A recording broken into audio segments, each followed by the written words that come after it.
Okay, good evening, ladies and gentlemen, and kids of all ages. Welcome to this evening's meeting of the West Shore Photography Club. It's March 14th, 2022, and also welcome to Daylight Savings Time. All right, a couple upcoming events before we get into tonight's program. I want to let you know that yours truly will be presenting a program on Thursday afternoon at 2 o'clock at the Mechanicsburg Art Center.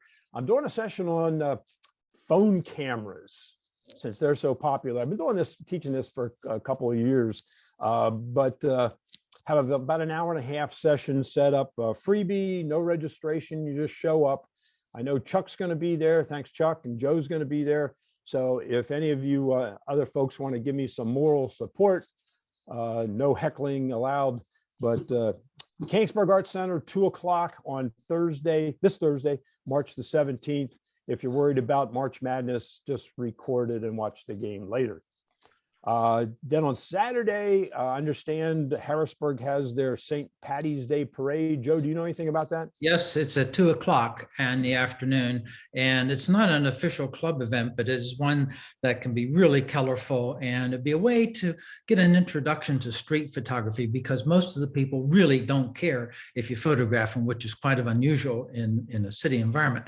So that would be a good thing to do, and that's at 2 o'clock. And then we have on Wednesday evening this week, we have a lecture about Lewis Hines. We did a whole series of events on Lewis Hines, the photographer, and that's on Wednesday at 5 o'clock at Lebanon Valley College. And then this coming Wednesday, March 16th. Okay.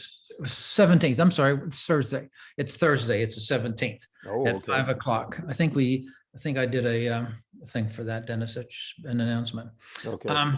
And then next Wednesday evening at 7 o'clock at the Art Center, I'm doing a presentation on Around the World. So that'll be kind of fun. Very good. And then next Monday, March the 21st, we have another image review. Yes, we didn't make a mistake. We just changed the scheduling because of Betsy Wilson's program. So next Monday will also be an image review, but we're making it a little more challenging for you. There's a theme. It's fog. Okay, and Mike Donovan will be the reviewer. As always, the deadline for submitting your image to the website, uploading to the website, is Thursday at midnight. Okay. Oh, and then on Wednesday, yeah, mark your calendars. Wednesday, March the 23rd, Joe's doing his class at the Mechanicsburg Art Center called Around the World. Joe, tell them about that. I travel a lot, and I changed that the theme of that a little bit. I'm only going to be doing countries that are under duress, like for instance in Tibet with the Chinese government on the Tibetans, in Myanmar and Sri Lanka. Primarily going to concentrate on that, maybe do a little bit of Russia, but I think everybody's probably sick of hearing about that right now. So I'm going to be doing those, and with the theme that they're under duress and how the people that live there are people just like you and I. And so I'm going to do that. We're also going to, in the future, we're going to do the same kind of a thing online here, but we're going to do it from a photography perspective rather than from a storytelling perspective next Wednesday night for the general public. Very good. Thanks, Joe. And his presentation is 7 o'clock in the evening. That's Wednesday, March the 23rd. Mm-hmm.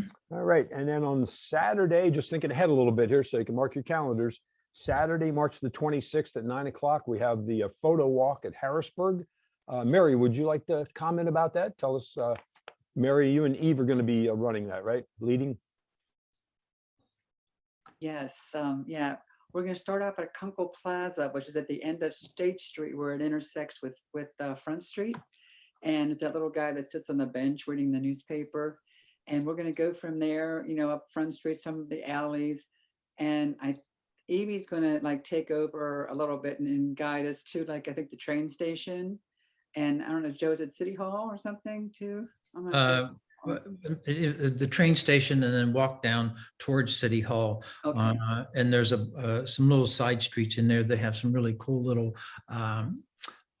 shops and restaurants and stuff. And so yeah, there'll be a lot to take photos of, believe me. So hope you can join us. Okay, very good. Thank you, Mary. And tonight we have an image review. We have 18 images. And before I introduce our reviewer, I'd like to thank Rick Freer. Rick is the one who every time we have an image review or a competition, he gets the images from the website, compiles them into a PDF in a form that the reviewer can use, or the judge. So thank you, Rick. A little bit about the philosophy of our image reviews compared to a competition. An image review is for you to get the opinion of an experienced photographer. It may be an image that you really, really like, or not necessarily. It might be an image that you have questions about. You've played around with it, or you're not sure of the composition, or how would somebody else react to it. So you submit it to an image review and get a qualified opinion. Okay, as compared to a competition where the intent is for you to submit the very, very best of your work for judging. So I'd like to thank Chip Cain. He's going to be our reviewer tonight. Chip has helped us out many times, and we appreciate his scholarly advice. So Chip, you're all set. If you want to share your screen, and we're ready to go. Okay. Real quick, like before I share it, a couple of items. Qualified, we'll see. You are well qualified, my man. But I did want to thank everyone, those who did submit. For me personally, it's always humbling when someone entrusts an image to me to review. And so thank you for that as well. Let me share my screen here. And while I'm doing that, and we'll get to it. I think we're at full screen now. Okay, we are. And I can remind people that we won't take comments from member or from meeting participants, but we will ask the photographer to comment after Chip's review. Okay. And then the other thing before I go to the first images is going through these. I mean, there's certainly some very nice images, and Dennis mentioned, as I think I heard Mike Donovan once mention as well, this is the time to send some in that might be a little more challenging, that you're not sure about yourself. And I'll reiterate that only because a lot of these images feel like they're beyond that point, which would indicate the quality of the images we're going to look at tonight. But that being said, let's jump in. And there we go. Okay, Shunned Flamingo. And you see two of them for sure, the third one angled that way, and you've got the one off to the side.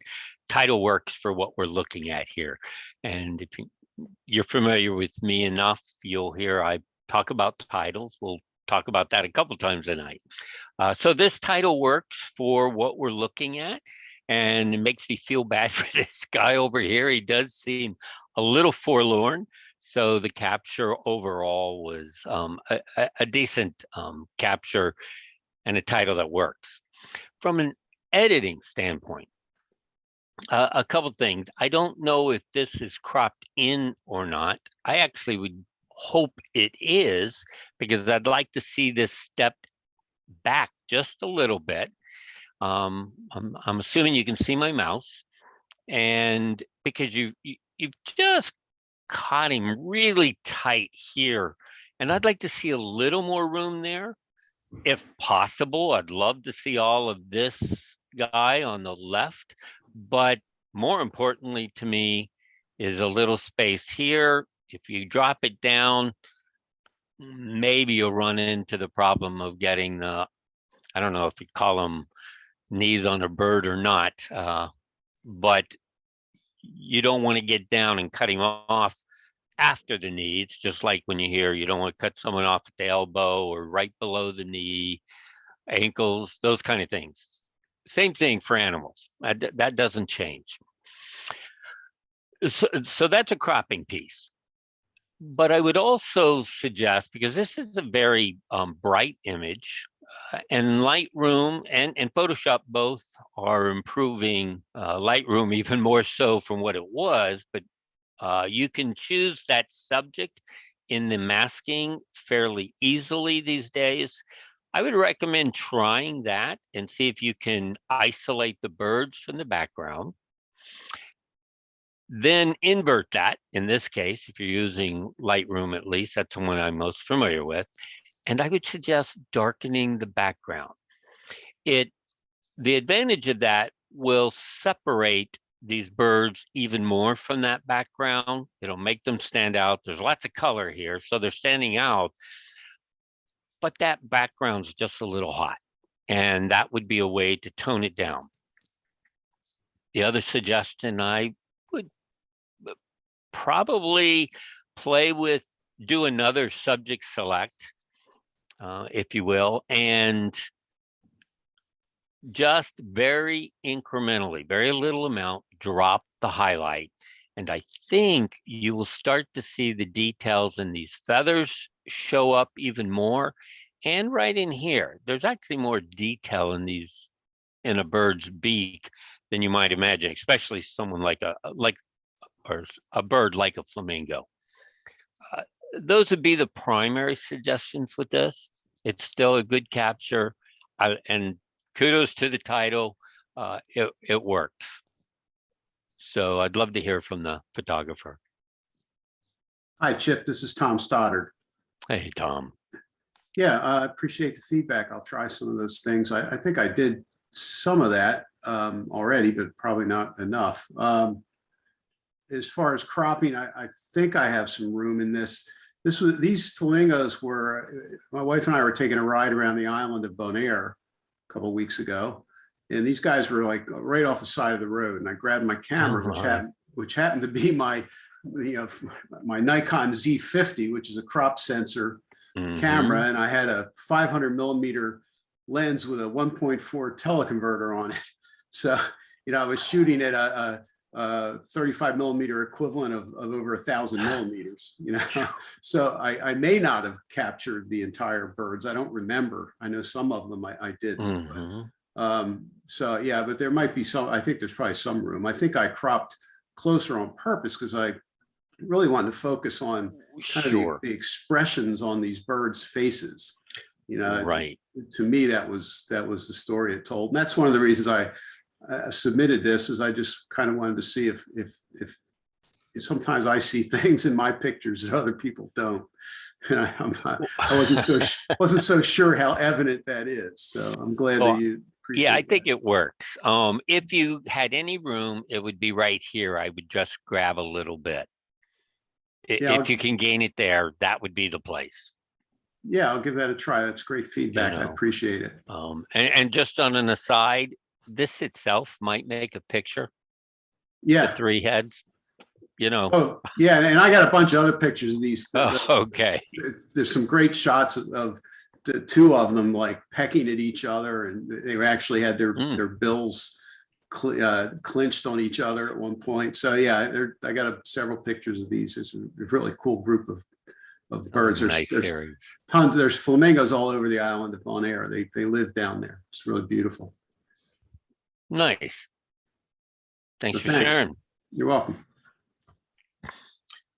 Okay, let's move. City Island Railroad Crossing, a structure that many of us, most of us maybe, we've gone to City Island different times for different reasons, and the structure's fairly familiar, and the capture of it overall, the idea that it is a portrait versus landscape works just because the rail guard, if you will, I'm not sure exactly what the right term for that is, but it requires that portrait. You needed the height. From overall, it feels a little tight. I would have liked to seen you step back and right as soon as I suggest that, yes, I know the problem of the street comes into play some, but I'd want to see more of the building. It feels cut off, and yet portrait I think is what would be needed here. To go landscape, you'd have to step a lot further back to capture the whole rail guard there. Beyond that, from an editing standpoint, an easy fix is to take out the wires. Even in Lightroom, I don't think you could have done a great job early on, but Lightroom's gotten better. Just a quick heal would most likely take care of that. But even a clone would work because the sky is monotone. And so that makes that taking those out real easy. And so I would do that. And even, yes, even in the trees here, otherwise it'll look weird. You'll see them.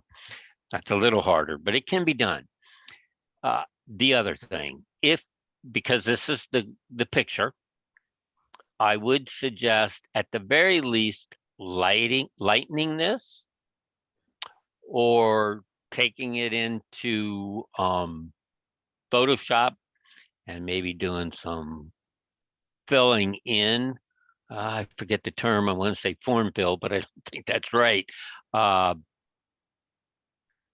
Just to take this away and make this the same as here, as if there was more snow than just piled up off the edge of the street. The blue, I would, and this is a Chip Cain thing. So sometimes you'll hear me say what I think I would do versus what needs to be done. And this would be one I would do. I would desaturate that blue. Now it feels like it's been saturated more than natural to me. I think I would, because it just pops too much for the image. Those would be my recommendations at this point. And I'd love to hear from the photographer. Chip, that's mine. And thank you for everything, because you addressed everything, and it's more because I never even noticed the wires, never noticed them. So I'm glad you pointed them out to me. And as far as the blue, I was going to ask you about that. I didn't know if it was too much, too less, you know. And as far as the tightness, that's what I got. We were walking, I wondered. I got it, so that was all I got there, Chip. So I'm stuck with that. But I will work on the changes with the snow, with the blue, and the wires. So thank you so much. Well, you're very welcome, Mary. Was this a recent one from the snow, or That was looked like more snow than this one it we was got? last year. It was Okay. December of 21. December of 2020, I think it was. It was really Okay. cool too. Yeah. Well, thank you. You're welcome. Thank you. Okay. I see you, and we see you as well. This Damselfly, and real briefly, for those who don't know the difference between a damselfly and a dragonfly, most of the time damselflies have their wings back, but not always. And same, dragonflies generally have their wings straight out, but not always. The biggest way to tell the difference is right here, the body. If it's lean, it's a damselfly. If it's chunky, it's a dragonfly. But most often the wings will tell you as well. So now you got that little lesson there. Let's talk about the image itself. And it's nice to capture something like this. And it's mostly separated out from the background. It's perched on, I guess that's a twig, but it almost looks like a weather-worn cigar, but that's just how it kind of looks at the moment to me. So then structurally, I think it's okay, but it feels a little heavy on the left. Cropping it more on the right's just going to make it real skinny. I don't know how much room you have on the left to add anything in, if you do. If you don't, I would still try, just pull that right side in, allow it to be in a thin one. I've seen prints that would look like that are long and narrow, and there are places in people's houses where something like that would work very well. And I think that would actually strengthen the picture.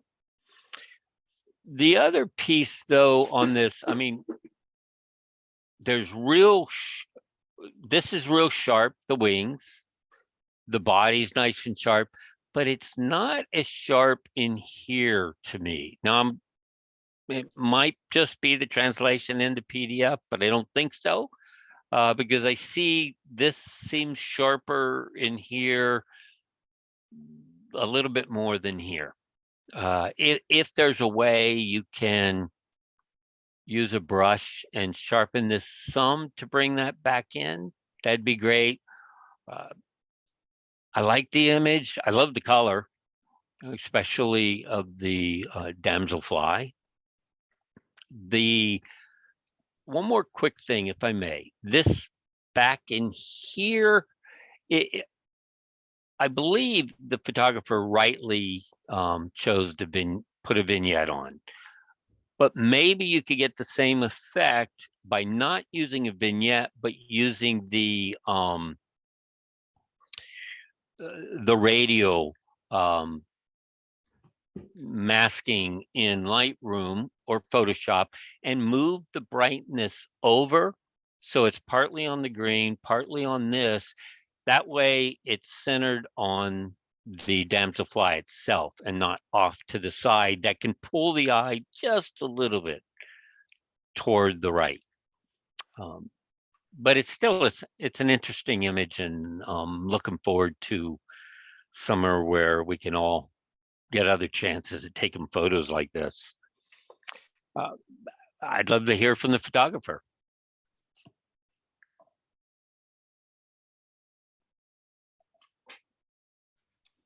Okay, Rick, do we know who the photographer is?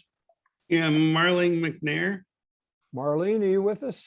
You can unmute yourself if you would, please. I don't believe she is. Okay, on to number 4. All right. Okay. Okay. Prayers for Ukraine. Well, we certainly all have that for sure. It's an interesting image, and clearly I get the blues and the yellow. By now, pretty much everybody ought to be familiar with the colors of the flag for Ukraine. I actually did not know they were yellow and blue till a couple of weeks ago. But by now we would at least grasp that piece of the coloring on this image and tying in with the title, Prayers for Ukraine. But I have to be honest, on the title piece, I don't know what the image is. I'm not seeing, I guess I'm being told by the title that there's someone praying. I'm going to assume that. And for the moment, let that go. From an editing standpoint, first thing is you want to be careful on this right side. It looks like this was darkened down some, but it was missed right on the right edge. And it just is brighter. So you either want to crop that or move the darkening that you've done over to that edge. The other piece, the background, I mean, this texture that's layered in, when you layer a texture, it generally is beneficial to mask out where you don't want the texture, or at least reduce the opacity. And on this one, the blues or yellow, I mean, here, it almost looks like fire.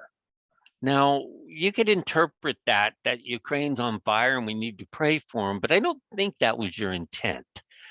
And so I feel like the opacity of that, at the very least, needs to be dropped. I would want to see this more, the opacity pretty much taken out and just kind of faded up against this individual. Also here, the image is tough to do anything with, but it feels like I would at least darken some of this in here and on this side along the ears. It's losing structure, and it feels a little confusing to me from when I see that. But at the same time, I understand the value of what you're trying to say, with the title, and I don't think anybody can argue with you on that. I'd love to hear from the photographer. Hi, Chip. It's Elaine Shook. Hey, Elaine. I actually hesitated to upload this one for many of the reasons that you just talked about. This is actually my first attempt at expressionism.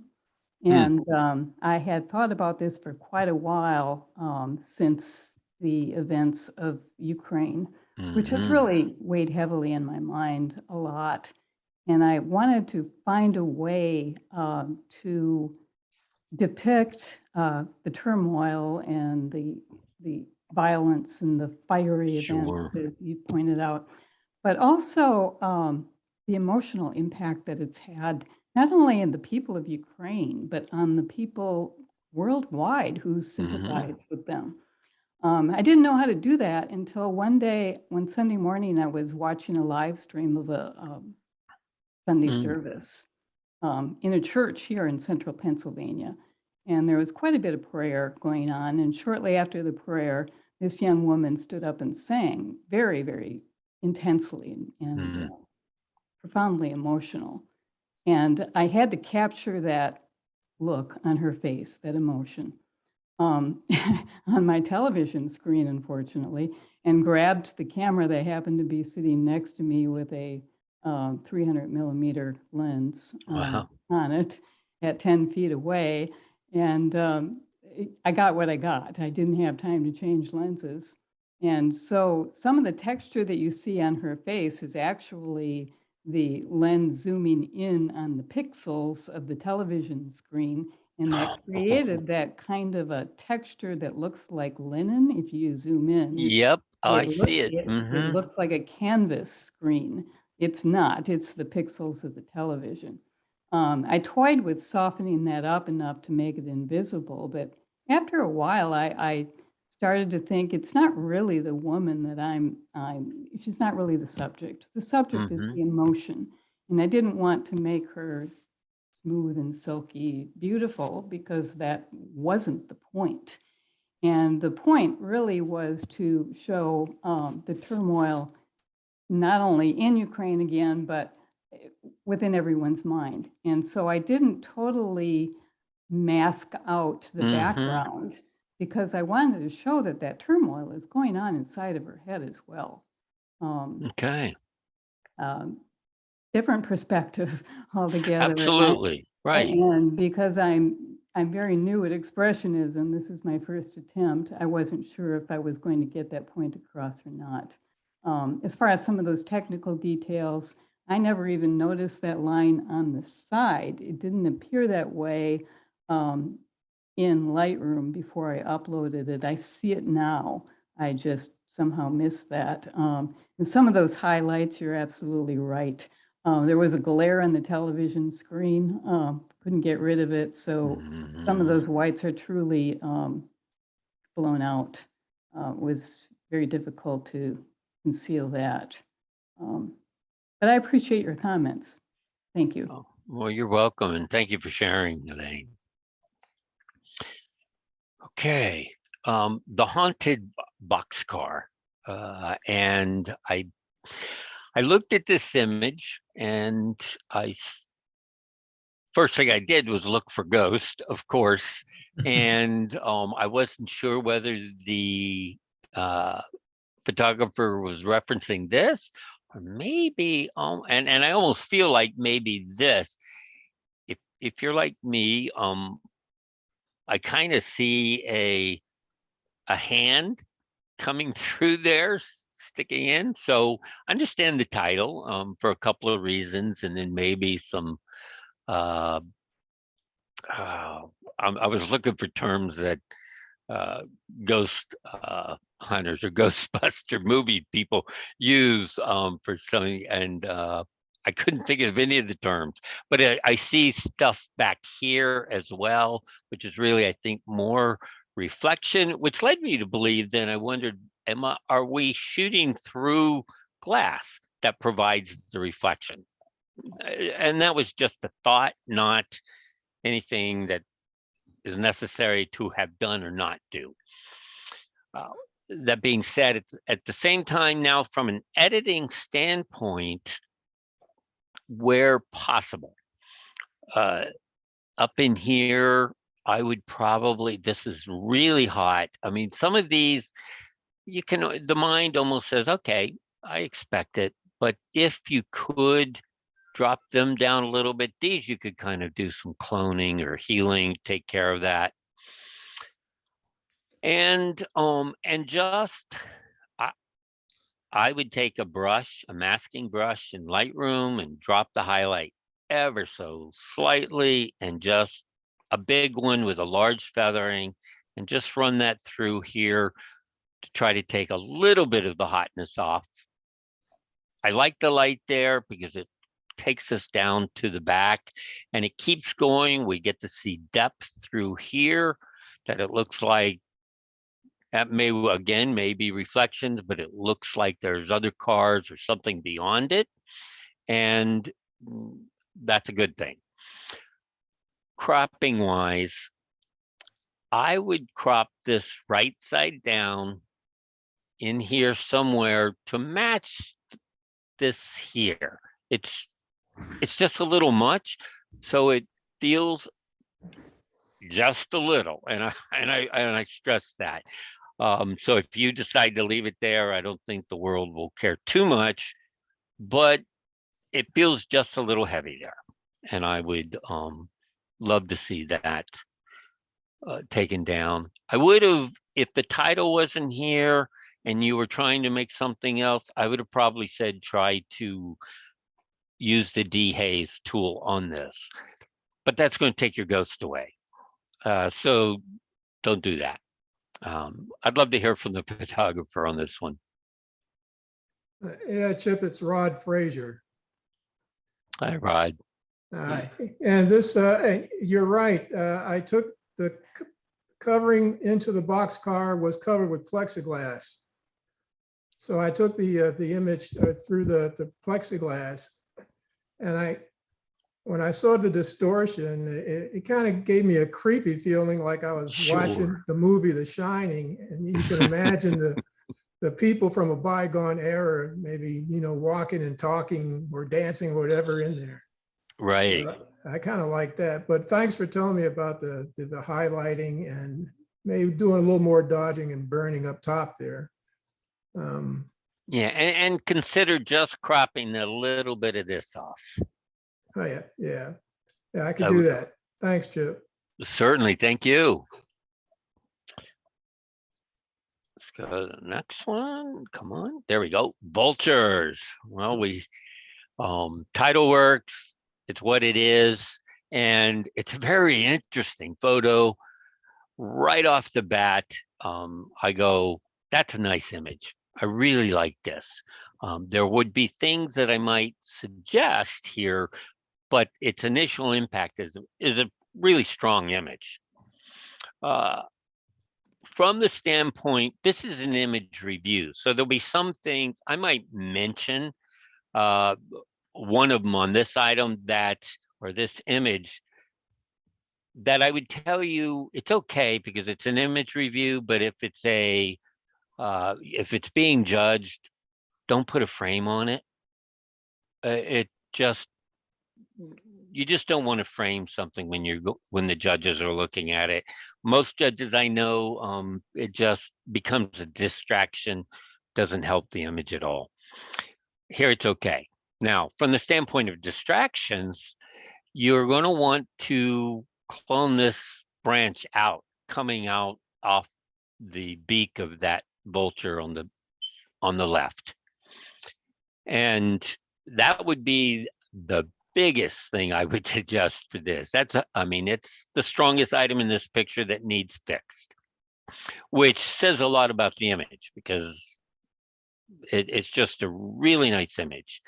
There is a second image in here, from my perspective anyway, that you could also just crop it down in here and up, and just the one vulture sitting up on the left there. You know, I would actually probably suggest coming down. Well, there's two ways. I did this. I put this in Zoom again and used the tools that are, that are in here. And I'm 1 second. So I'm going to show you here real quick, like, where is it? Maybe it isn't yet. Okay. And I want to get the draw frame. Move this guy all the way down here, just so you have an idea what I'm talking about. Something like that. And the second one, you could do something, you could actually pull it all the way down, because the trees, they actually help this overall image to anchor it. Here, when you have something like this, it's a little more haunting. You don't need it anchored. I'd probably bring it down and just clear out the odd branches on the bottom right of this yellow frame. But that's, you know, that's just another way to look at the image, not something that has to be, because you're asking me to review this image as is. It's a nice image. I really like it. I would possibly, again, just take a brush and bring down the highlight on these a little bit. It'll darken it up and make it stand out against the sky a little more. And this vulture is sitting in a very interesting way. I like that. At first I thought, oh, it makes him feel like he's stuffed, but we know that's not true. And it just adds intrigue. I suspect he's warming his wings. It almost looks like an early morning light. And the vultures often will do that, warm up before they take off. Very nice image though. So I'd love to hear from the photographer and how you caught this. Hi, Chip. It's Kurt Wilkie. Hey, Kurt. Yeah, thanks for your comments. This was taken down at Conowingo. Okay. And it was a very slow morning. No eagles flying, but plenty of these guys. And they were having their way picking black rubber off people's vehicles that morning. But yeah, these guys were drying their wings is mostly what they were up to. And, Okay. and as I remember, the one on the right there just dropped his wings down and grabbed this photo. I did do a sky replacement on this. Oh, okay. So this sky was a blue. It was blue, and I thought this gave it more of an eerie look to it. Yeah, well done. I agree with you. All right, thank you very much. You're very welcome. Thank you.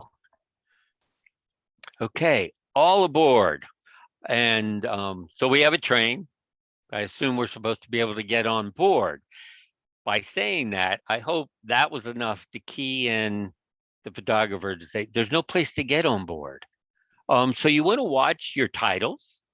Again, if you're saying something, you want that to be able to happen.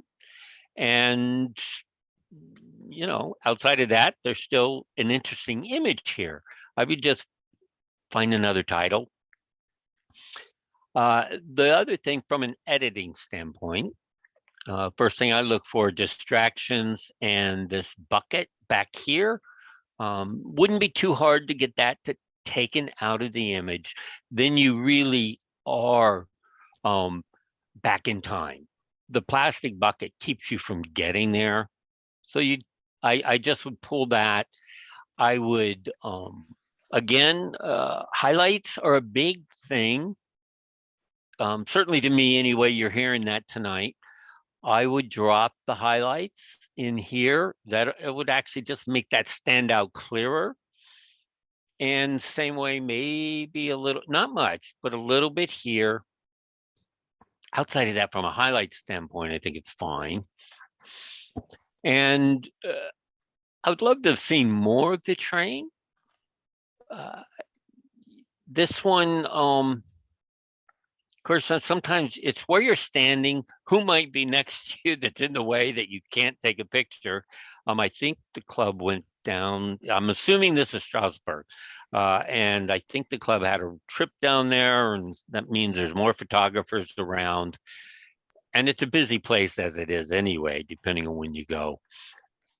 So you might not have been able to shoot down, get the front a little bit and shoot down the side of this car. So if you're working with what you have, you did fine with that. I would just get rid of the bucket, maybe crop it just a hair to lose this little piece here that again feels like, oh, there's something there, I want to see it. You don't want a viewer to have to think like that. You want them to constantly stay focused here. And for me, I love, I look at this and I see 1,000 textures that I would also, and maybe you've already done that as well, gone in close and just picked pieces, because there's a lot to work with on this. I'd like to hear from the photographer. Oh, yeah, thanks, Chip. This is Dan Olson. Yeah, and it was on Dan. one of the railroad trips, but it wasn't the Strasbourg one. It was Oh, the other one. I okay. forgot, southwest of here. I forget the name of the town. But yeah, I did address hotspots. I did notice the bucket, so thank you for that.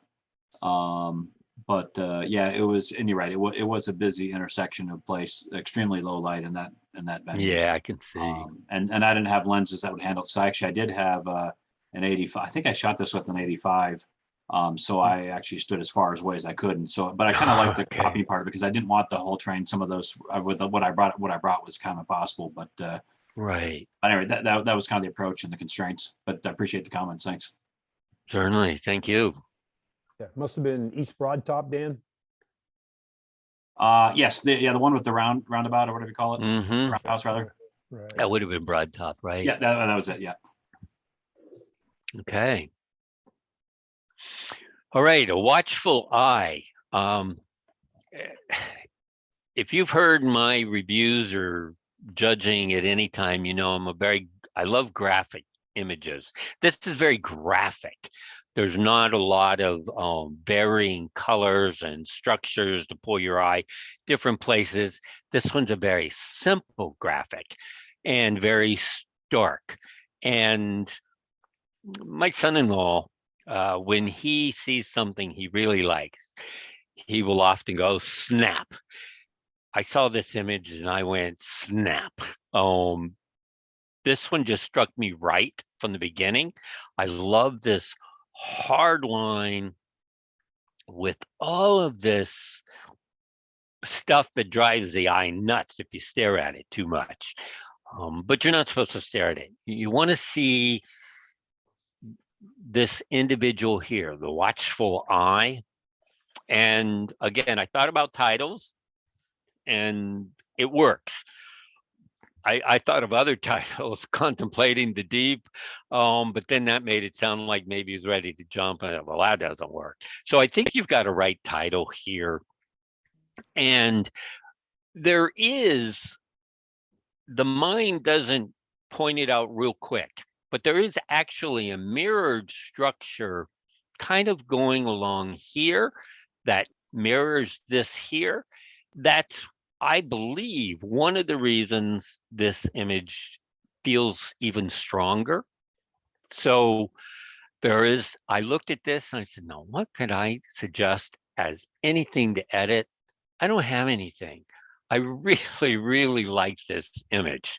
And I think it's a, I'm looking for the right word here.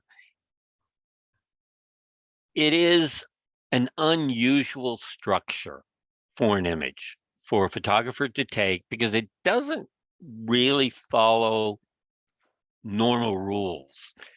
And unless you realize this is here, then okay, then you've got more structure, but it's so subtle. It just makes this a beautiful image to me. So I'd love to hear from the photographer. Oh, thanks, Chip. It's Dennis. And I Oh, appreciate the comment. I like to not follow the rules. yeah, well, this one doesn't. It's really nice. Oh, thanks. Thanks. Yeah, I was on the cruise about 6 weeks ago down in the Caribbean. We were on one ship, and this was on another ship Oh. beside us. And there were actually 3 guys out on that little platform, and that just didn't work. And they merged together, so I had to eliminate 2 of them. Yep. Yeah, you definitely only wanted the one. That was a good choice. And just the way you've taken the color out, this is real nice. Thank you. You're welcome. Thank you. That's a wrap. Okay, so we've got chess pieces. For those who don't know, we've got a king in black. We've got a white queen, 2 knights, and a rook. And where this king is placed is important, because if you know how chess pieces move, the knight, if the king, let's say he tried to take out the queen, this knight here would be able to go this way. If he took out the rook, this knight would be able to go here. So we already know the queen and the rook are protected. If the king, which can only move 1 space, but he can go diagonally as well, if he went here, the rook's protecting the knight. If he went here, the queen's protecting the knight. So he's stopped. He's checkmated the way this is set up. Okay, that being said, we know it's the end of the game. The title, I'm going to go back to the title. That's a wrap, works for film. It doesn't work for chess. So honestly, I hate to make that a big point, but it kind of is in this case. You've taken a lot of effort in where you've placed these pieces. So you'd want to keep that theme within the chess. So checkmate. I tried to think of other names. I'm not super knowledgeable on chess, so there may be other things that would work as well that might be more intriguing than just checkmate. Okay, so from an editing standpoint, this image feels like it ought to be sharper all the way through. That would be, I mean, you've taken the time to set this up. There's a lot of time that you've put in thought into this image. I feel like the thought also ought to include the sharpness. If it was more blurred going to sharp in the center, that would work. But it's not really that kind of structure. There's not that long going down. You don't have a long the word's out of my brain, but a column on each side going down at an angle to that king. So I would just like to see that sharper. I think the coloring's fine for what it is. And I really like the fact that you took effort to structure this. A thought, if you're going to keep this kind of structure, and now that I'm messing with your creativity, so I apologize right up front. But back here, a couple of pawns, even black ones actually would have worked there, because they're too late to help them, and yet it would add depth further back. That being said, I still like the image, and I'd love to hear from the photographer. Hey, Chip. Thanks a lot. Dave Marchetto here. Hey, Dave. I appreciate the chess lesson, first of all. I don't play chess, so it took me more time figuring out the moves than it did the actual photograph. But that's aside. Yeah, you know, I had to have it so that the two knights were in front. Thanks for, you know, for all of that. Depth of field is challenging on this, very much Mhm. so. And the angles for sure. So I changed the title at the last minute for the photography set, and I was going to call it Assassins. That might actually work better. That's a wrap. We always think of movies. I'm not an end of a chess game. I won't argue with you there. And you know, my other thing was color or black and white. So this is one of the few black and white versions that I get into, and I very much liked my going into this. It took a while to get to the black and white where I was pleased with. The color was really nice. The sort of ivory color of the knights and the other pieces as well. As far as the focus goes, it was a choice.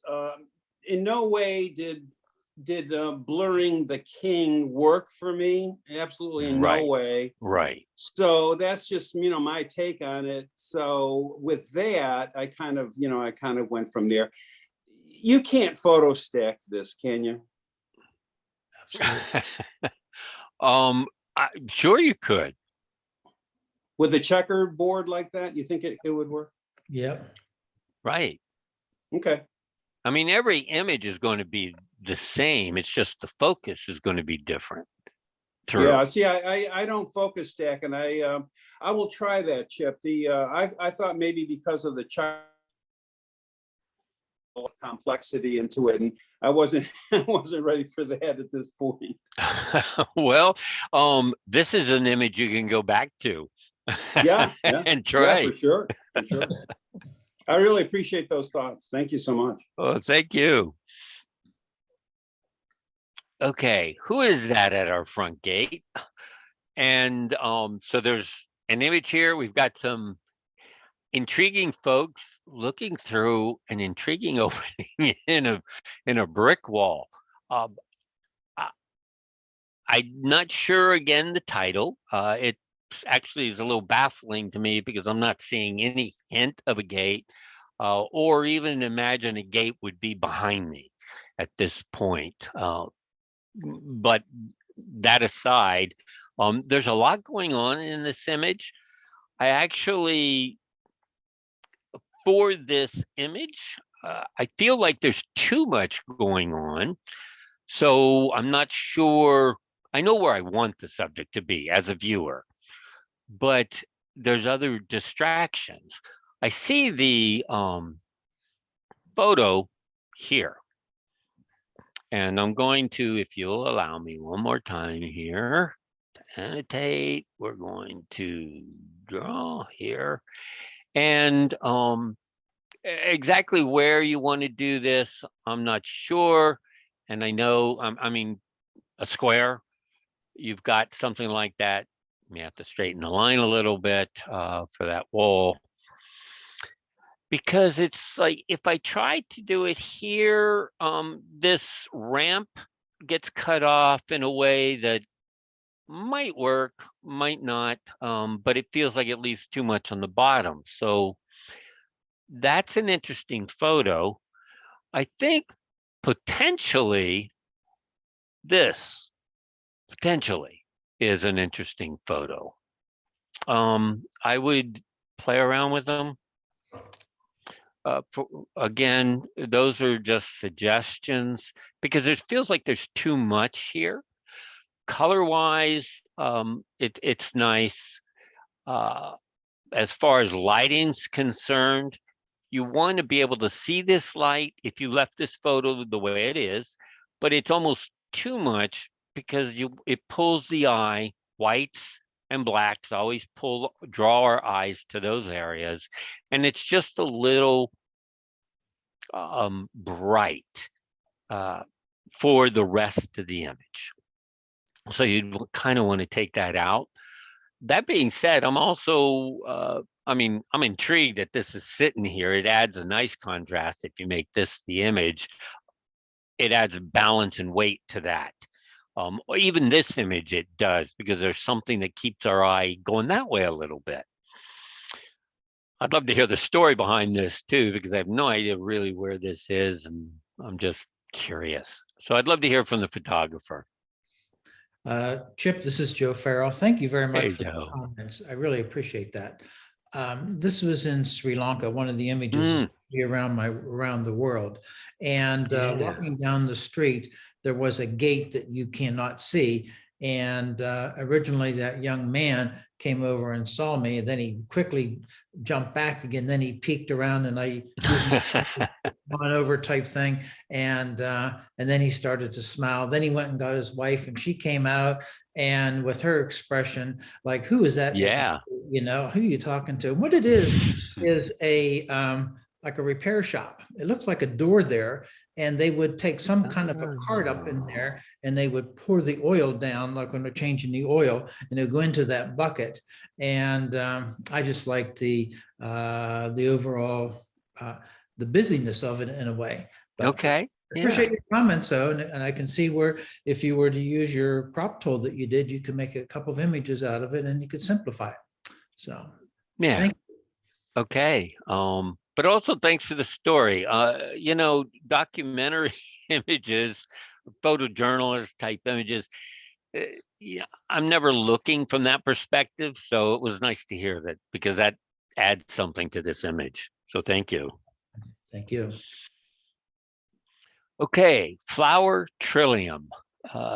Minor point here, and no one will care, and I'm not going to make a big deal about the title, except that Trilliums, they don't flower. That looks like a flower, but those are actually called bracts, Bracts for the plural. And it's sort of like we're familiar with poinsettias, the same kind of thing. Those actually aren't flowers, but everybody calls a Trillium a flower. Good capture. Hopefully you captured this out in the wild. They are native to Pennsylvania. I had one planted by bulb one year, and it came up, and they popped up real quick, and then a rabbit ate it, and I never saw it again, for what that's worth. But as the image goes, I think structurally you've done well, grabbing it as a square, putting this flower right there where we can see it, and yet leaving us an anchor with the stem, and those are also brachia, believe it or not, or bracts, and leaves and trilliums are underground. But it's a nice image, nice color. It's sharp. I love the fact that we've got this red in here and this bug. And trilliums are not a huge flower. So that's a small bug in there as well. So I really like that. From an editing standpoint, overall, it is, again, done very well. I just would love to see this on the bottom right darkened a bit, so it's not, again, pulling the eye here. It provides an anchor in the wrong spot for this, and it's not even really an anchor. It just pulls our eye to the bottom of the screen.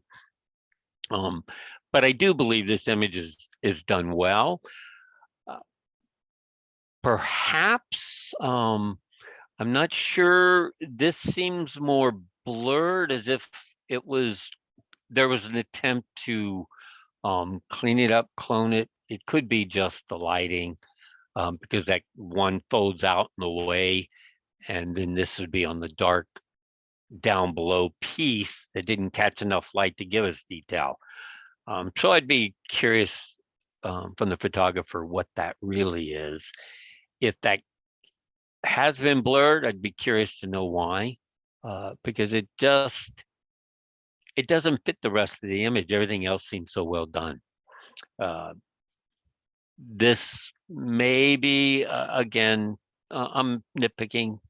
I'll be honest. When the eye sees this and it looks good, we lose a little detail there. Maybe a brush dropping the contrast might bring some back in.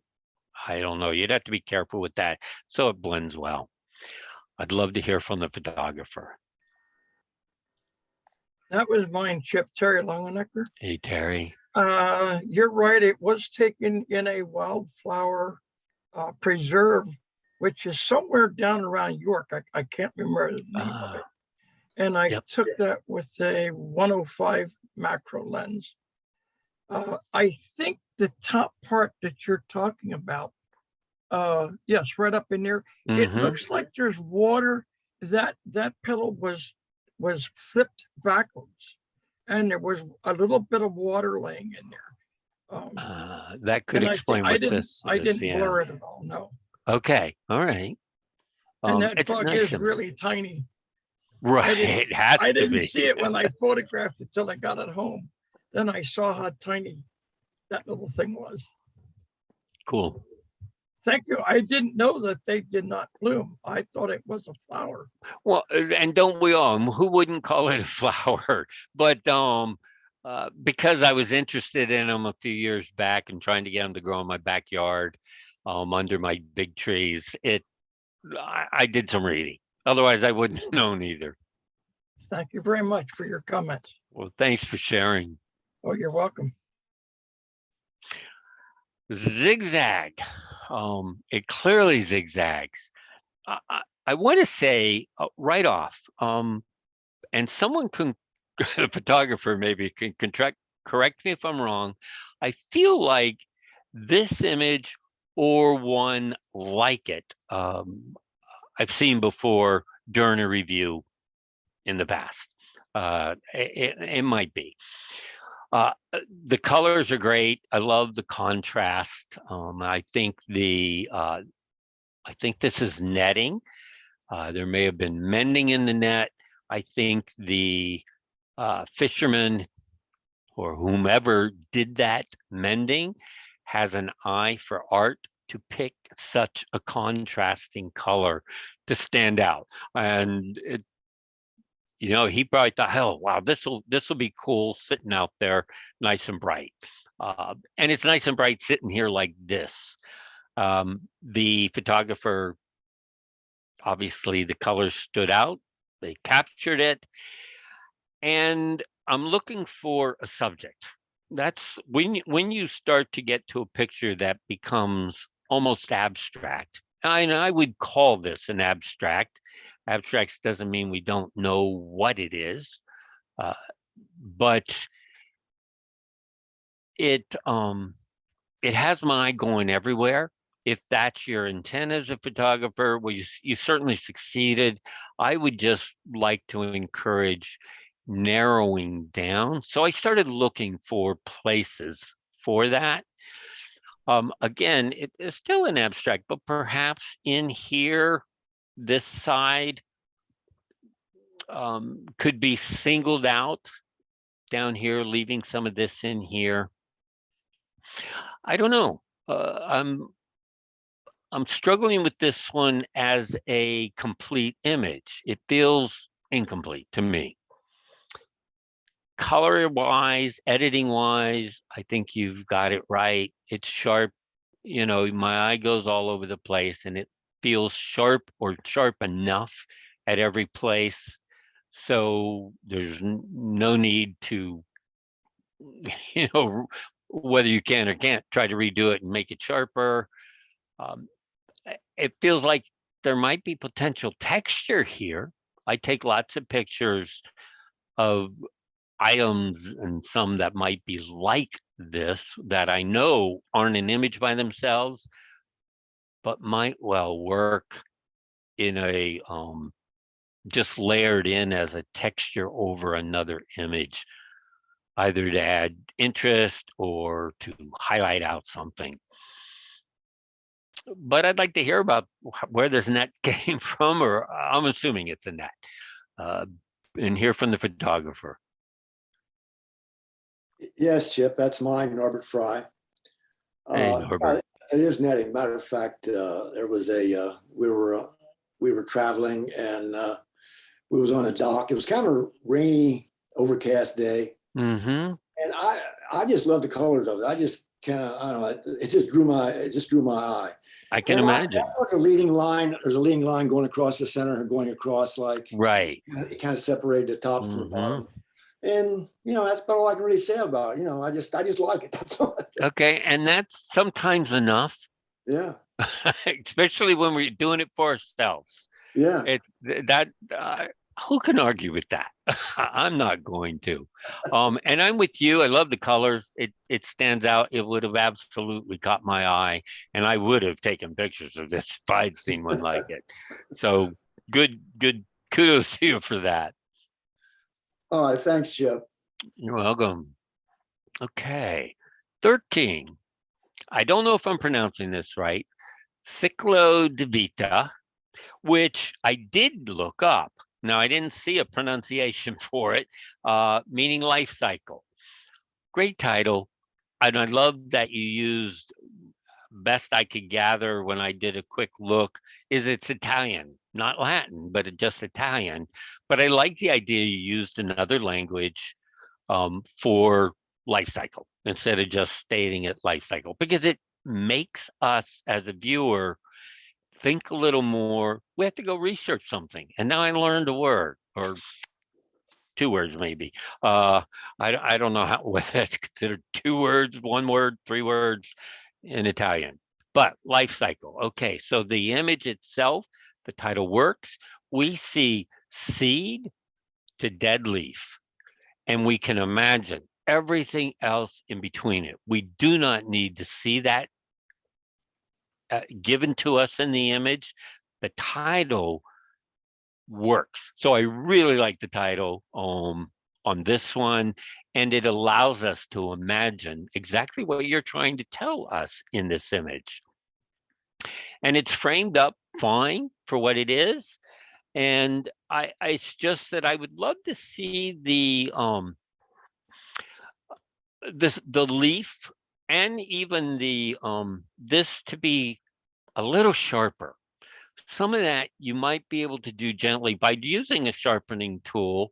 The leaf, I think you could do just running a clarity brush over it would make most of it stand out. Maybe very incrementally move that texture brush. That may well bring it in there. This one, the seed itself feels like it's going to be a little harder to sharpen up these seeds. When you look at this one compared to these, it just doesn't feel quite as sharp. So the depth of field must have been very shallow here. And in doing something with these, it sometimes is better to, when you're doing a close-up, unless you really want only a certain part to be focused, better to open up that depth, or bring that depth of field, make it deeper. It looks like it's sitting or frozen in ice, I imagine, which makes for a great frame on it. So it was a good capture all the way around. And the only other thing from an editing standpoint, and again, sometimes this is personal, so you can try it, and if you like it, great. If you don't, that's okay. In Lightroom, one of the first things I probably would have done with this, and maybe you did some, I would drop the blacks. On an image like this, it does that in itself will make some of these things stand out, and it won't affect this a whole lot. So it'll just make it pop a little more. And sometimes then if you do that, you might want to bump the whites up a little, and then again, be careful with the highlights. But I like it. I think the structure works for what you're doing. And I also want to hear, did you know that word in Italian? Or did you look up something for life cycle? I just want to know. I'm curious, and I'd love to hear from the photographer. Yeah, Chip, this is Mark Albano. It's my picture. Hey, Mike. And I had to look it up.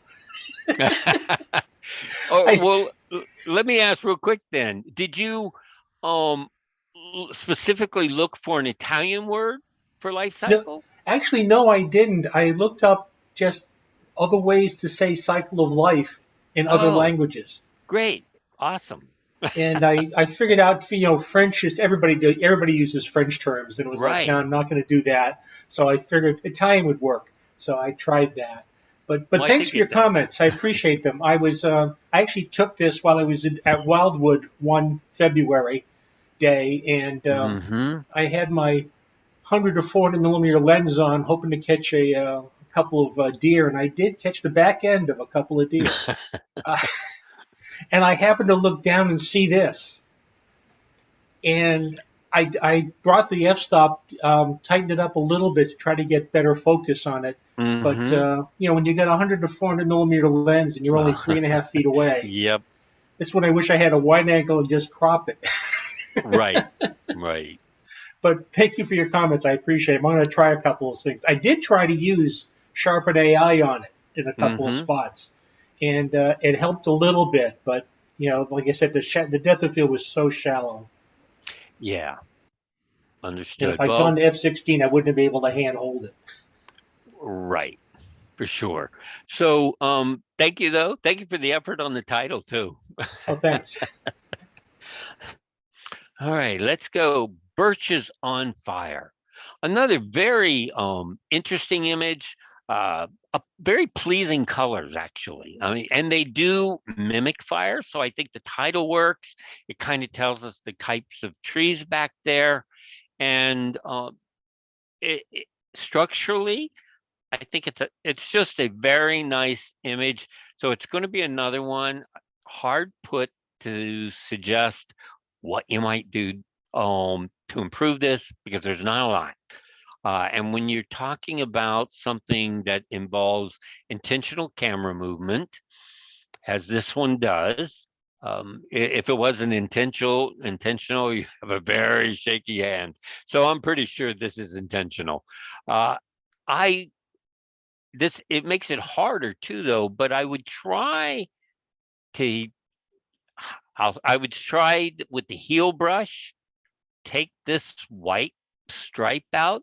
You want to keep things focused in the center, and this one just keeps pulling off to the side a little bit. There's others you could try the same thing in here, and I'd probably try some of the and maybe even on the side, these pieces here. And I know that's going to be very hard to do.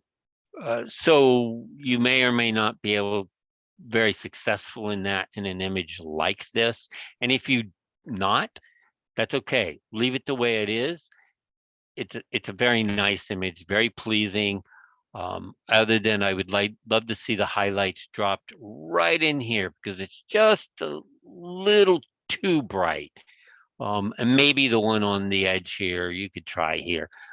Play around a little bit with those brights, just a little. Don't take them down to match the rest. Just, you don't want them to command all the attention, just some of it. And this photo, I'm not normally a super fan of vignettes, but a very, very light vignette darkening on the edges would help draw your eye back into the center. Although it's naturally there, I just believe that vignette in this case would work. I'd love to hear from the photographer on this one. Hi, Chip, it's Patty Volpe. Hey, Thanks so Patty. much for your comments on it. And I could see everything that you're talking about, doing some little touch-ups on it. It was a day that I had gone out shooting on a super foggy day. And right as the fog started to lift, I was shooting through a railroad trestle, a silhouetted railroad trestle, and looking at the trees, branches through that trestle. And I turned around, there's a car wash behind me, and there's a calm dump. And those calm dumps, these birches grow on. And I'm like, oh my God, look at that. Yeah. was like my favorite thing from the whole day. Yep. It's good advice to turn around. Yeah. I had to climb up. I had to climb the dump, the calm dump to get it. But it was quite an epiphany when I turned around and saw what I did. So thanks so much for your comments. Yeah, I think it's a beautiful image, so I really like it. So thank you. Thank you. Okay, Chicago Botanical Garden 2. So obviously there's more, but the title's fine. It tells me where we're at, and in an image like that, that's great. Number 2 tells me there's a series involved, which intrigues me. I'd love to see more photos from this place just based on what I'm seeing in this image. Structurally, I think the photographers either took it right or cropped it right. Either way, I think structurally it's very well done. Just the right amount of sky, just the right amount of foreground.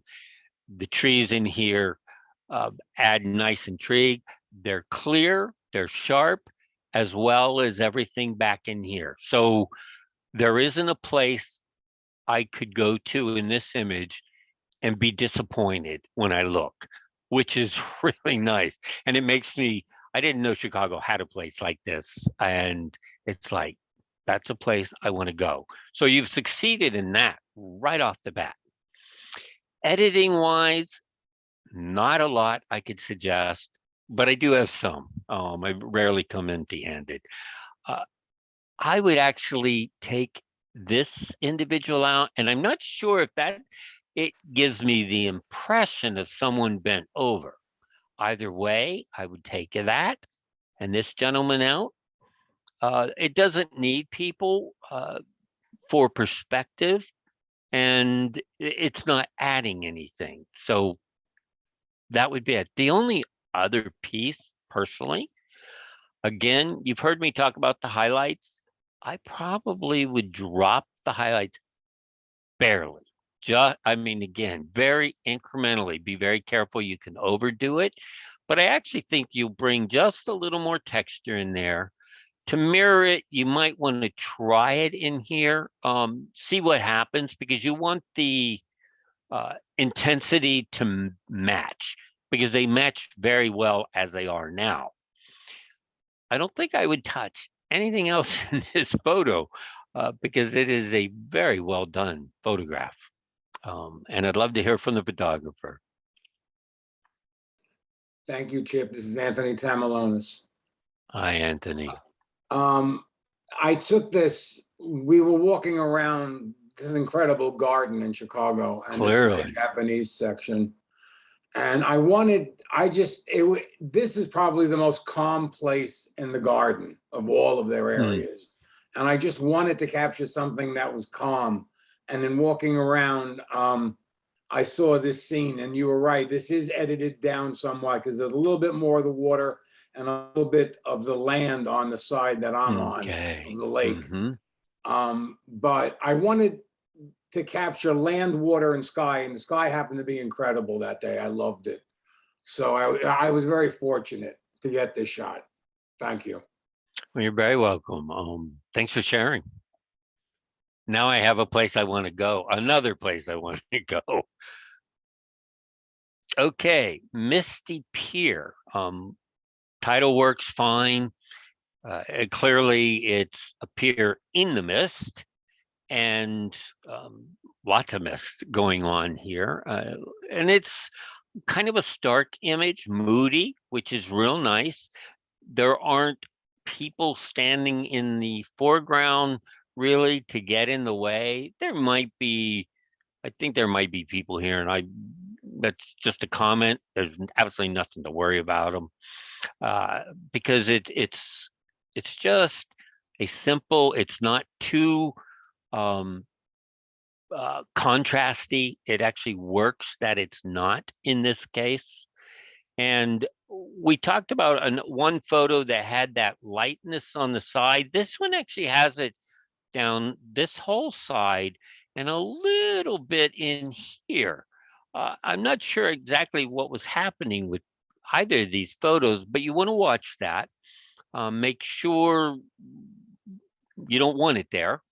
You just want to either crop it in a little bit or fix the edge, however it works for you. The other piece, though, I like that it is expansive and that The pier comes over 2/3 of the image, which is great, and leaves space, and I think lots of space. The full third on the left works on this image, but there's too much sky. You can still have that expanse. I believe, let's see here. Oops. There we go.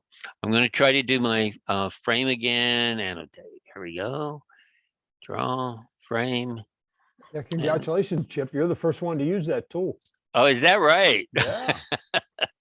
Well, I think it works. Yeah, Well, it let me does. put up here on this one. Try not to use it too much, but by doing something like this, you still have plenty of sky. 2/3 actually in the image. You don't need 3/4 of an image of sky here, and you still have a beautiful expansive image. You bring across exactly what you wanted, this Misty Pier, by having it cropped like that. And I think that would complete this picture very well, that simple crop. I don't have a lot I would suggest with this photo with additional editing, because you want this soft, not strong contrast in the image, because that's what makes this an appealing image. So that being said, I'd love to hear from the photographer. Yeah, Chip, it's Ron Stefacek. I think that's a great idea. I actually never thought of that. But the way I get to these things is that I have a color image and I don't know what to do with it, so I turn it into black and white, and then just by playing around with it, that's what I come up with here. Yeah. But I like that idea of cropping it down from the top. So yeah. Good. Thanks very much for the comments there. Well, you're welcome. And thanks for using the term playing around. Believe it or not, I would recommend everybody, and I think a lot of us do. Some of us are a little more afraid to, but yeah, play around, go color, go black and white, crop all over the place, find other pictures in an image sometimes. In this one, there's one. Yeah, it was actually an image I was going to just kind of discard, but it's like, just by changing things here and there, and one thing leads to another. Yep. And you might have yourself something. So Well, thanks. You're welcome. And I think you do have something there, Ron. I would just crop, and then you got it. Excellent. Thank you. You're welcome.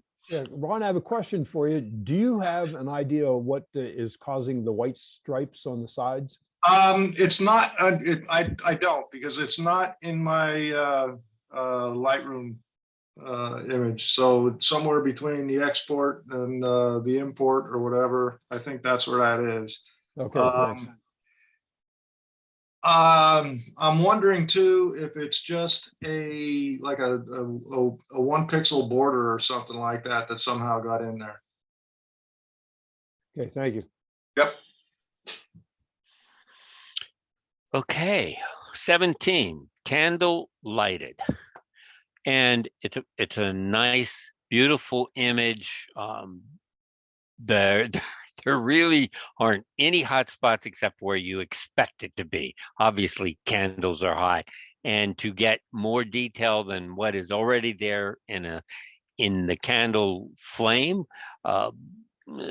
probably next to impossible. And if you did, you'd be bringing more detail than our eye normally sees. Actually, I think in this case, so lighting in here is it's just this very nice image. I said at the beginning, some of these images are like better than what you might want to normally put in for a review. This is close to competition worthy. That being said, I do have an edit suggestion that I'd like to offer here. And that this here may well be the back corner of this, but I don't think so. Maybe there's other light coming in through a slat in the back. I'm not sure, but I would take it out. You've got all this beautiful black around. It's not supporting anything because it's gone here. So there's no reason for it to be there. And it just taken out. You've got this, you've got this. What more does a crate need in the image in this case? So take that out. I look at this and I think it's a beautiful image. This in here, I would expect to see something here because there's light, but I think I would take a large brush and blur so it's just a little softer fading out. There is just sort of like there's lines in here, and right in here, it doesn't need to be. That should be gone. But these are easy fixes and fairly minor, and a nice image. I want to do suggest one more thing. I would consider your title a little bit. One, I'm no grammar expert, but candle lighted doesn't feel like correct grammar. No, but beyond that, there's more to this image, a whole lot more than a lit candle. And I think you'd be okay to bring in the title something that would incorporate this onion, this garlic, this knife. You don't have to state each one if you don't want, but you know, I was off the top of my head, I was thinking peasant's meal, but I don't even know if that works really, because I think there'd be bread there at least. Just something as a suggestion. I would work on the title piece, but the image is a very nice image, very well done, and with just some minor editing going on. So I'd love to hear from the photographer. Hi, that's mine, Sherry. Hey, Sherry. And for the life of me, I couldn't think of what to call it. I think I even asked my husband, and that's not, I just couldn't think. And I was inspired from, we had a speaker, and I was inspired to try some still life, and I was just putting things together. And in back of it, the reason why there's lines is because I have a piece of one of those, what kind of board is it, Jim? The T11 or? Oh, T111? Yeah, I have that in the background. Yeah. And so it made it streaky. So it was real dark too. I stained it dark. So I didn't like the background, and that's probably why it's all blurry like that. And the part underneath the box, I didn't even notice that till I already had submitted it. And I saw that the other day, and I thought, uh-oh. Yeah. I didn't even see that. Well, it's an easy fix, that's for sure. And actually, just a brush with the blur, not just on the edges. And if you wanted, you could. Actually, I would suggest trying a in Lightroom. I would try a sky select. I don't know whether that'll work with a solid black against the subject, but he might separate it out. If so, then just blur the whole background. All right, I'll try. You know, and that'll just soften all that up, and no one will have a clue, because you've done a very nice job in everything else. And I wasn't sure about, you know, when you take pictures of like fire or candles and you get those light spots. I wasn't quite sure how to handle that. You did well with it. So. Yeah, Chip, I think what would work pretty well is use select subject and then invert it. Well, yeah, actually, you're right. That's exactly what would be the better way to do it instead of trying to see if sky works. Thank you, Dennis. Sure. Let me ask Sherry a question. Could you explain how you lit that, Sherry? How I lit the Yeah, do you use flashlight, window light? Oh, yeah, I have two continuous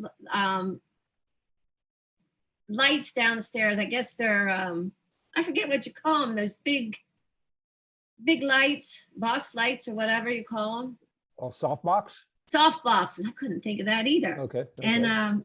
I have one on the right side, the main one, and then I have one over on the other side. And then okay. in processing, I might darken one of the sides a little bit. Yeah, well, the reason I ask is it looks like a light painting. It But does. I thought maybe you were using Betsy Wilson's light painting techniques. No, I never tried that yet, but I want to try it. Oh yeah, your still lifes would be good candidates for that. Oh, Yeah, okay. yes. Sherry, I'd love to suggest a title called Burnt Umber. There you go. Okay. That would work. Okay. But you're not the only one that gets stuck on titles. I make a big deal about titles, but I have images. I look and I'm like, I rack my brain. So don't feel bad. All right. Chip, do you use Google to find titles? I do. I've I tried do that too. all kinds of things. You know, including looking around in the room I'm in to see what strikes my fancy that might work with what I'm looking at in the image. Oh, wow. Anything, you know? So, okay. Well, thank you, Sherry. Thank you. Okay. I see it, Mom. The title works. It's cute.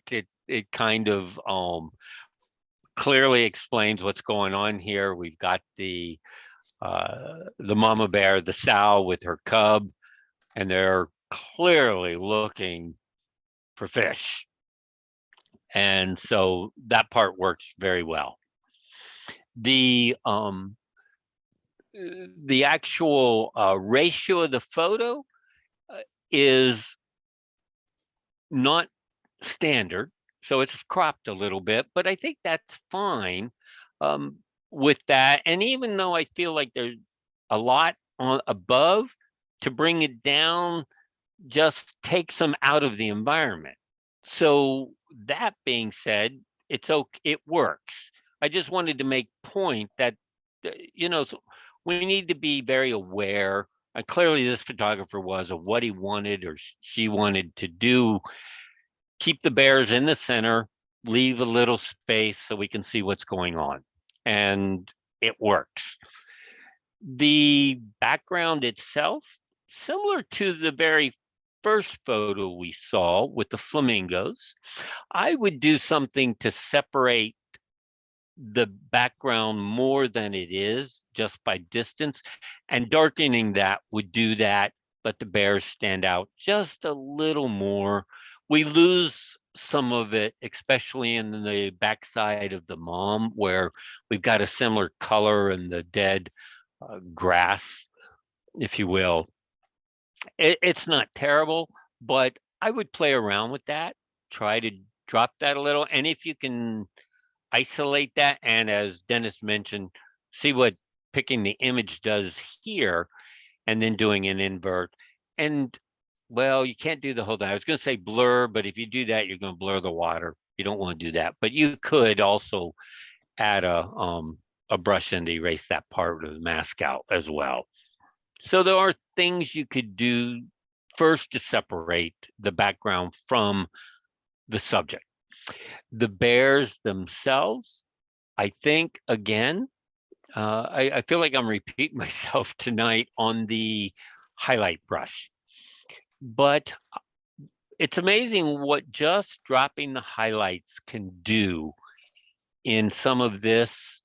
It doesn't just cut the brightness out, it will add a contrast to it that allows some of the structure in that area to stand out. Same thing in here, and maybe even in here. Be careful if you're working with it in here. You don't want to bring it down so much that you lose the fact that that's the cub and not the sow. So that's just something you always want to be aware of when you're working with something like that. And then just items like this, even if you're going to bring the whole background down or blur it, this is still going to be brighter in here than the rest. And so you want to take a brush and very gently again. It doesn't take much. Just drop the exposure on that a little or the highlight on top of that. You could always try one or the other, which works. Then I think it's a very nice image. A footnote has nothing to do with editing or anything else. But again, if you are going to submit an image like this for a competition, be very careful not to put in like a copyright or watermarks, your name, things like that. This is an image review. It doesn't matter so much. That being said, there's other things you could do. I don't want to belabor this image too much. Maybe play with the clarity here or the highlight in here and in here. Just try it. The whole of the water, actually, it's amazing if you bring the blacks down. Some of that water is going to clear up for you more than you might think. We heard the word, it was Ron that mentioned playing around. Play around with that and see what you think, and you can settle on what you like. But it's a very nice image. And again, I really do like how you cropped this one. I'd love to hear from the photographer. Thank you, Chip. Dick Messner here. Hey, Dick. I'm more of a print guy than I am a image display guy, and the print looks a touch better than what I'm I seeing believe here on that. the screen. Yep. And I value all your comments and thank you very much. Well, This was thank you for Katmai sharing. National Park last July. Oh, I spent nice. 3 days there. Yeah. Thank you. Very nice. Okay, and that's the last one we have. It is indeed. Yes. Thank you very much, Chip. That was great. Let's open it up. Anybody have any questions or comments Oh, for Chip? let me go back if they want to comment on photos. Just in case. Questions or comments for Chip? Yeah, you were the I first have a one to use comment that. on the, yeah, this is Dave. I have a comment on the edge of the photograph photographs that Chip was talking about that might be ragged, overexposed. I can give you very briefly my experience with the chess pieces. And I think it was overworking the image that brought it there for me. When I went to visualize spots and I moved the contrast to super high, I saw it on the visualize spots.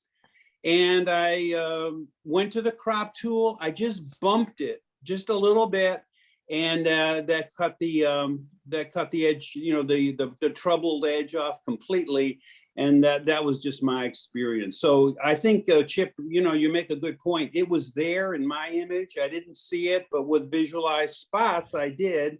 When I went to full frame, I saw it. It was there. And just bumping the crop tool, I actually on one side got rid of it for me. Okay. I just checked. Thanks, David.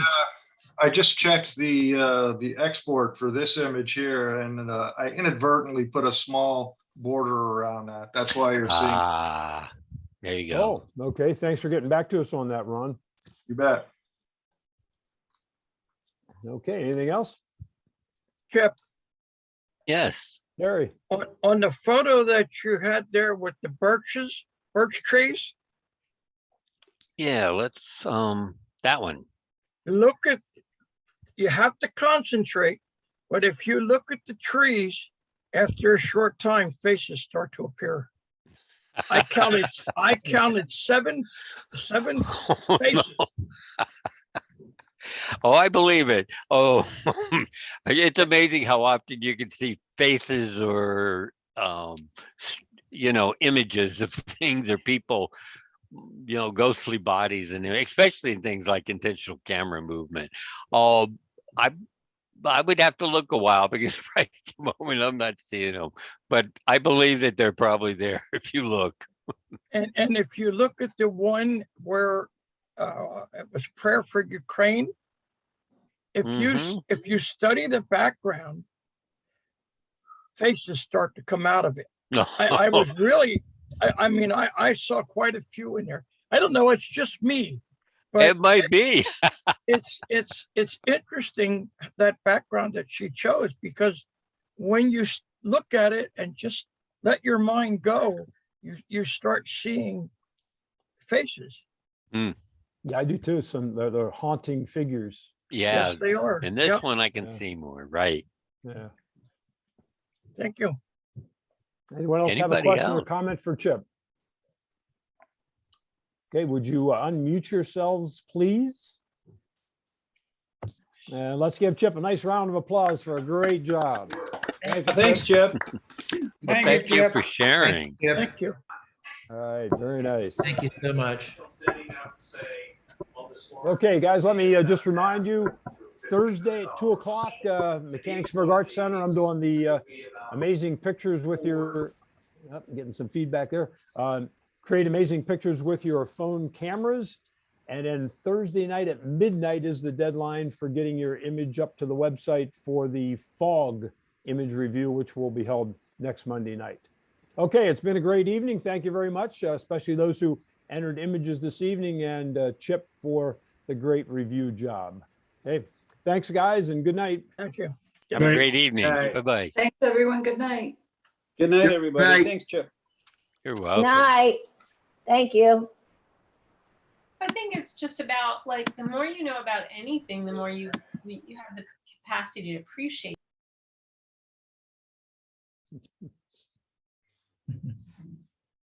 Okay. He did a great job tonight. Yes, I thought so too. Very Really nice. did. He Really. does hammer the titles, doesn't he? Yeah, he does. And I don't title my images, and so you can tell that. Yeah, So, it can be a challenge. okay. we'll Okay, see good night, Joe. Victor, be good. Thanks, you too.